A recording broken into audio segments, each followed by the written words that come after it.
Antes de comenzar este relato, busca un lugar oscuro y ponte audífonos. Lo que vas a escuchar te dejará sin aliento. Nunca pensé que regresaría a ese lugar. Y mucho menos de noche. Pero algo me empujó a hacerlo. Mi nombre es Andrea, y esta es la historia de lo que encontramos en el sótano de la antigua escuela secundaria San Bartolomé. Un edificio clausurado hace más de 10 años, al que nadie en mi pueblo se atreve a acercarse. La escuela fue cerrada oficialmente por daños estructurales, pero todos sabíamos que eso era mentira. Se decía que algo oscuro había pasado ahí, que en los años 90 desaparecieron varios estudiantes, que una maestra se volvió loca y trató de incendiar el salón de ciencias, incluso que alguien fue enterrado en los cimientos cuando aún la estaban construyendo. Pero nadie hablaba de eso. Era como si el pueblo entero hubiera decidido enterrar los rumores junto con los escombros. Yo estudié ahí por un año, en primero de secundaria. Tenía 13 años cuando ocurrió lo que cambió todo. A veces me cuesta recordar los detalles, pero hay algo que nunca olvidaré. La sensación de que alguien, o algo, nos observaba desde las paredes. Lo que más me marcó fue lo que ocurrió con Clara. Ella era mi mejor amiga. Una tarde, mientras salíamos de clase, Clara me dijo que había oído ruidos extraños en la biblioteca. Yo le dije que probablemente eran ratas o el eco del lugar, pero ella no lo creía.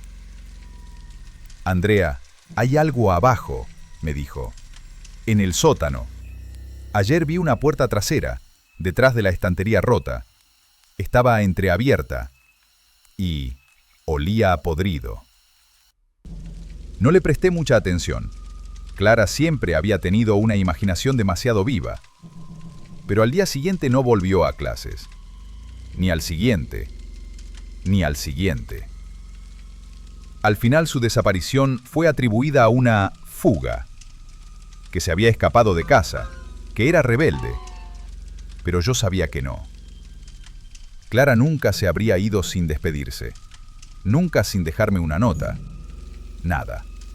Poco después, clausuraron la escuela. Sin más explicaciones.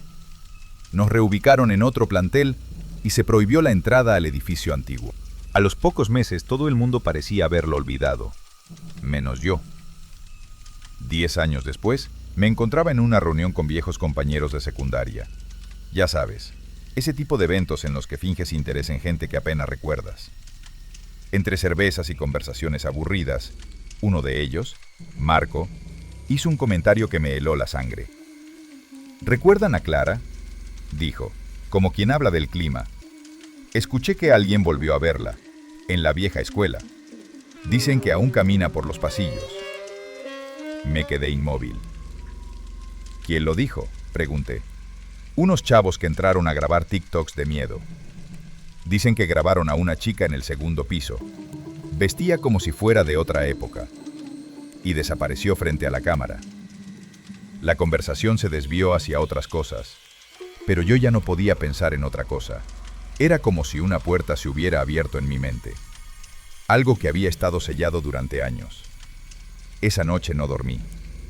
Y 3 días después, le escribí a Marco. ¿Quieres entrar a la escuela conmigo?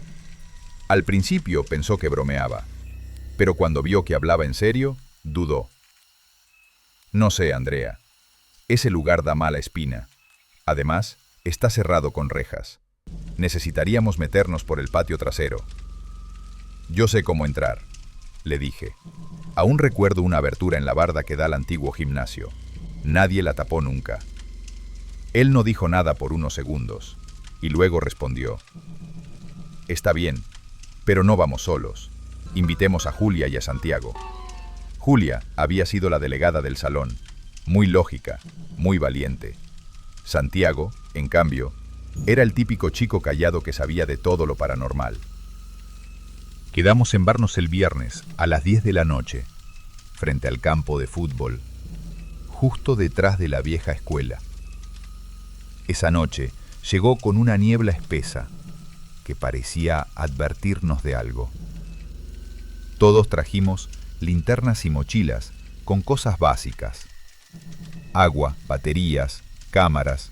Santiago incluso trajo una grabadora de sonido y sal, según él, por si había presencias.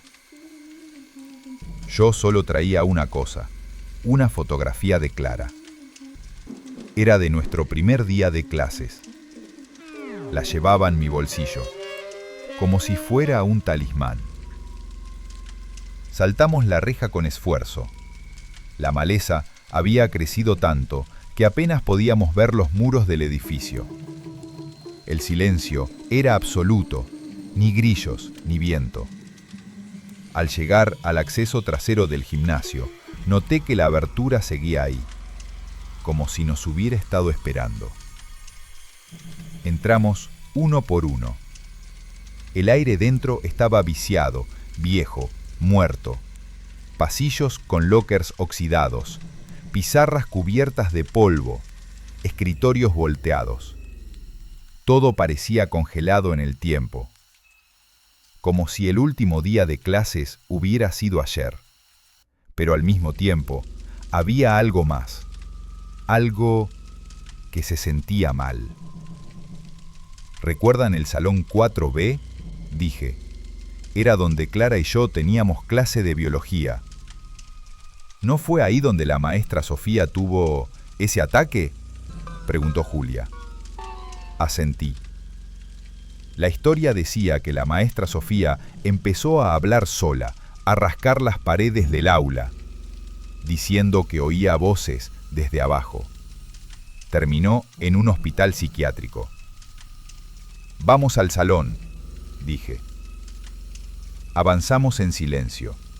El eco de nuestros pasos era lo único que nos acompañaba. Pero cuando llegamos, lo supimos al instante. La puerta del 4B estaba entreabierta, como si alguien nos esperara. Entramos. El aire estaba más frío allí, mucho más. Y en la esquina del salón donde antes había una estantería rota, ahora solo había una pared, con un extraño símbolo dibujado en rojo. Un símbolo que yo nunca había visto antes, pero que me hizo sentir náuseas al instante. Era como una espiral dentro de otra espiral, con algo parecido a un ojo al centro. Santiago se acercó. «Esto no es pintura», dijo, tocando con cuidado. «Está húmedo y huele a sangre». En ese momento lo escuchamos. Un golpe seco, justo detrás de la pared, como si algo hubiera caído al otro lado. Nos miramos, sin hablar, y entonces vi algo que me heló la sangre. En la esquina, debajo de la vieja pizarra, había un pequeño hueco en el piso, apenas visible. Pero ahí estaba. «Esto no estaba antes», dije. Santiago iluminó con su linterna. Era una trampilla, pequeña, de madera podrida. «¿Crees que esto lleva al sótano?» «No lo sé», susurré, «pero creo que lo vamos a averiguar». Y sin decir una palabra más, empecé a abrirla. Un olor insoportable salió de ahí. No era polvo, no era humedad. Era algo más. Algo pútrido. Como carne podrida. Y azufre. Santiago fue el primero en iluminar hacia abajo. Su linterna apenas alcanzaba a mostrar los primeros peldaños de una escalera de caracol, hecha de metal oxidado y empotrada en la pared como una espiral que bajaba hacia la nada. «¿Vamos a bajar?», preguntó Marco, en voz baja. «No vinimos hasta aquí para quedarnos en la entrada», dije, aunque en el fondo deseaba que alguien dijera que era mala idea, que nos fuéramos, que olvidáramos todo. Pero nadie lo hizo. Uno a uno, comenzamos a descender. El eco de nuestros pasos bajaba más profundo de lo que parecía posible. La escuela tenía 2 pisos, pero esa escalera bajaba mucho más que eso. «Esto no tiene sentido», susurró Julia. «Estamos bajando por lo menos 3 pisos. Esto no estaba en los planos. Tal vez por eso lo ocultaron», dijo Santiago. «Este lugar fue construido sobre las ruinas de un orfanato. ¿Lo sabían?» «¿Qué?», pregunté, deteniéndome un segundo. «En los años 50, el orfanato San Isidro se quemó. Murieron niños, pero nunca se encontraron los cuerpos. Se decía que los muros tenían sótanos, habitaciones secretas, cosas horribles. ¿Y tú por qué sabes eso? Lo investigué después de lo que pasó con Clara, respondió, solo que nunca tuve el valor de venir hasta aquí. El silencio se volvió más espeso. Cuando por fin llegamos al final de la escalera, nos encontramos en un pasillo estrecho, con paredes de piedra sin pulir y el techo tan bajo que Marco tuvo que agacharse. Había inscripciones en las paredes. No eran letras normales, eran símbolos, como los de la pizarra, pero más elaborados, más antiguos. ¿Escucharon eso?, preguntó Julia, deteniéndose en seco. Yo también lo oí. Voces, o lo que parecían voces, como murmullos, palabras en un idioma que no podíamos entender. Sigamos, dije, aunque cada fibra de mi cuerpo gritaba que no lo hiciéramos. A medida que avanzábamos, el aire se volvía más denso. La linterna de Santiago comenzó a fallar. No puede ser, está nueva, dijo mientras golpeaba la linterna con la mano. La mía también parpadeó por un segundo. Y fue entonces que vimos la primera puerta. Era de hierro forjado, cubierta de óxido, y con un símbolo tallado en el centro. La espiral con el ojo, la misma que habíamos visto arriba, pero más grande, más detallada. ¿Quién construiría algo así debajo de una escuela?, preguntó Marco. No es parte de la escuela, dijo Santiago. Esto es más antiguo, mucho más. Empujamos la puerta. No estaba cerrada con llave. Dentro había una habitación cuadrada. En el centro, un círculo de piedras negras rodeaba algo que me quitó el aliento. Un pupitre. Un solo pupitre, con una libreta abierta encima. Y al lado, un lazo de tela escolar. Balbuceé. Esa libreta era de Clara. Es suya. Me lancé hacia el pupitre, pero Julia me detuvo. Espera, no toques nada todavía. ¿Por qué está esto aquí? ¿Por qué su libreta? Santiago apuntó la linterna a la pared del fondo, y ahí lo vimos. Fotos. Docenas de fotos pegadas en la piedra. Fotos antiguas, en blanco y negro, sepia, algunas a color. Todas de niños, en salones, en patios, algunos llorando, algunos con miradas vacías. Y en una de ellas, Clara. ¡Dios!, gritó Marco retrocediendo. La foto estaba fechada con un marcador rojo. 1997. El año de su desaparición. «Esto no puede ser», grité. «Ella nunca se tomó esa foto. ¡Nunca!». «Andrea», dijo Julia señalando otra fotografía. «Ese eres tú, aquí». Me giré. Era verdad. Yo con uniforme, pero no el de nuestra escuela, sino uno más antiguo, más parecido a los de los años 50. Y mi expresión era vacía, como si no supiera que estaba ahí. «Esto es imposible. Eso no soy yo. No estaba ahí». La tensión se volvió insoportable. Julia se acercó a la libreta y la abrió con cuidado. Había una sola frase escrita en cada página. «Estoy abajo. Estoy abajo. Estoy abajo». Una y otra vez. En la última página, un mensaje diferente. Él se alimenta de los que olvidan. Y justo debajo, una firma. Clara. Nos miramos, paralizados. Fue entonces que la puerta de hierro se cerró de golpe detrás de nosotros. La linterna de Santiago se apagó por completo, y en la penumbra, algo se movió. No lo vimos, pero lo sentimos. Una presencia, algo que no respiraba como un humano, algo que nos estaba oliendo, que sabía que estábamos ahí. «¡No estamos solos!», gritó Julia. Corrimos hacia la puerta empujando con desesperación, pero no se abría. «Está sellada, no hay cerradura». Y entonces una voz suave, como la de un niño, resonó desde el centro del círculo de piedras. «Andrea, te quedaste sola. Ven conmigo». Efecto, voz distorsionada, mezclada con un eco demoníaco. Me giré temblando. Ahí estaba, Clara, o algo que se parecía a ella, con su mismo uniforme, su misma sonrisa, pero los ojos completamente negros. Y cuando dio un paso hacia mí, su sombra se estiró hasta el techo. No era Clara. No podía serlo. El rostro era el mismo. Pero estaba mal. La piel parecía tirante, como si apenas pudiera sostenerse sobre los huesos. Y sus ojos, negros. Completamente negros, como pozos infinitos que absorbían la luz. Andrea, dijo con una voz que no era su voz. ¿Recuerdas el juego que jugábamos en el recreo? ¿El escondite? Tú nunca me encontraste, pero yo a ti sí, siempre.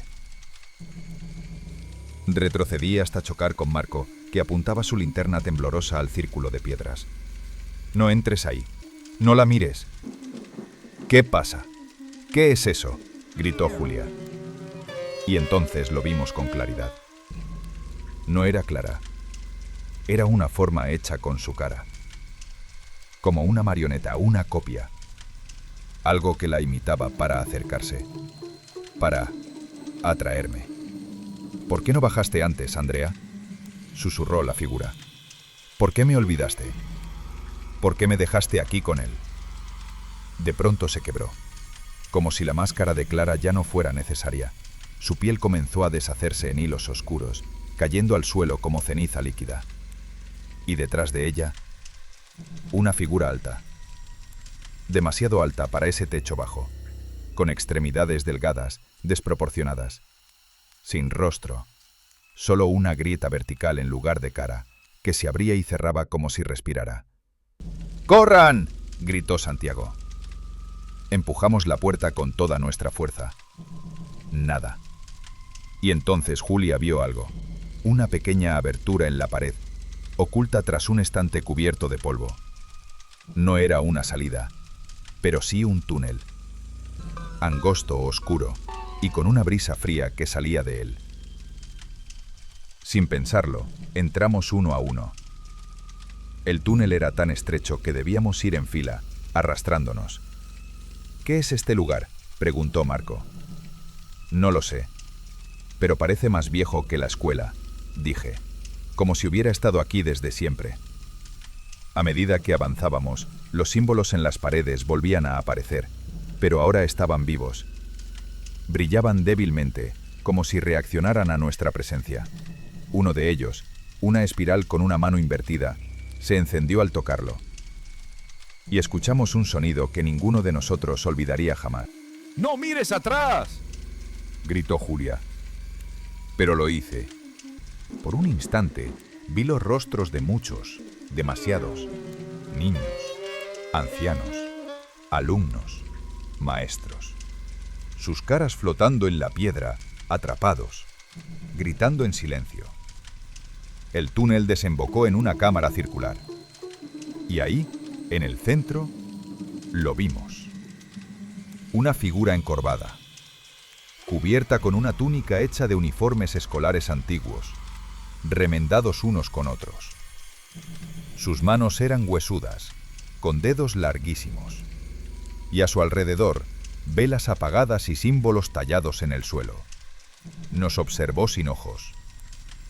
¿Saben qué es esto?, dijo Santiago temblando. Es un altar. Este lugar es un templo para él. ¿Él quién?, grité. Y fue entonces que lo entendimos. Este lugar no era un sótano, era una prisión. O peor aún, una puerta. Una que alguien había abierto antes y que nunca fue cerrada. Por eso desaparecieron, dijo Marco. Por eso Clara está atrapada. Tenemos que sellarlo, grité. Hay que cerrarlo de alguna forma. ¿Con qué? ¿Cómo se cierra un agujero al infierno? En ese momento, las paredes comenzaron a temblar. Un viento gélido nos golpeó. Las velas se encendieron solas. Y del fondo de la cámara emergió algo más. No caminaba, se deslizaba, como si flotara, dejando una estela negra tras de sí. Su cuerpo no tenía forma definida, pero en su interior brillaban ojos. Decenas, cientos, todos abiertos, todos mirándonos. ¡Andrea! Gritó Julia. ¡La libreta! ¡Todavía la tienes! Me miré. En mi mochila, la libreta de Clara seguía ahí. Abrí la última página. La frase estaba ahí de nuevo. Él se alimenta de los que olvidan. Y debajo, un símbolo. Uno distinto, como una llave, una runa. «Es un sello», dijo Santiago. «Tenemos que dibujarlo en el círculo. ¡Rápido!». Corrimos hacia el centro de la cámara. Marco encontró un pedazo de tiza entre los escombros. Con manos temblorosas, dibujé el símbolo en el suelo, justo dentro del círculo de piedras negras. El monstruo chilló. El sonido nos atravesó los huesos. La cámara comenzó a colapsar. Las paredes se derrumbaban. Las velas explotaban una a una. Pero el sello brillaba con fuerza. Y justo antes de que la oscuridad nos engullera por completo, todo se volvió blanco. Durante semanas, después de aquella noche, nada volvió a ser igual. Al principio, intentamos convencernos de que lo que pasó en ese sótano fue producto del miedo, del encierro, de la sugestión colectiva. Pero había cosas que no podíamos explicar. Marco dejó de dormir. Literalmente. Decía que cada vez que cerraba los ojos, veía la grieta. Aquella abertura, en lugar de rostro. Y que cada noche estaba más cerca. Julia no podía acercarse a espejos. Aseguraba que en el reflejo veía a Clara. A una Clara diferente. Sonriente, sí, pero con sangre goteándole del cuello. Siempre parada detrás de ella, observándola. Santiago comenzó a perder el pelo. En mechones, sin explicación médica. Y en su nuca apareció algo peor. Una marca, como una quemadura, con forma de espiral y una mano invertida. Yo empecé a olvidar cosas. Al principio eran pequeñas. Nombres, fechas, lo que desayuné. Luego fueron más graves.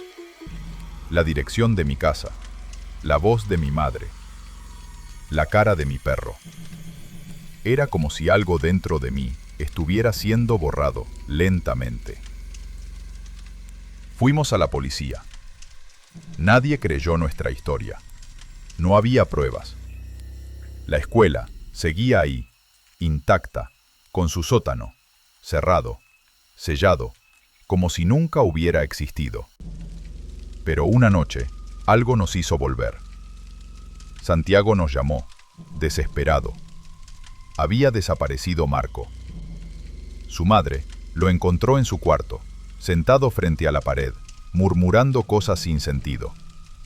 Y luego, simplemente ya no estaba, como si la casa se lo hubiera tragado. Solo dejó una palabra escrita en su cuaderno: Clara. Volvimos a la escuela a escondidas. Entramos por una ventana del segundo piso. La atmósfera era distinta, más pesada, más observadora.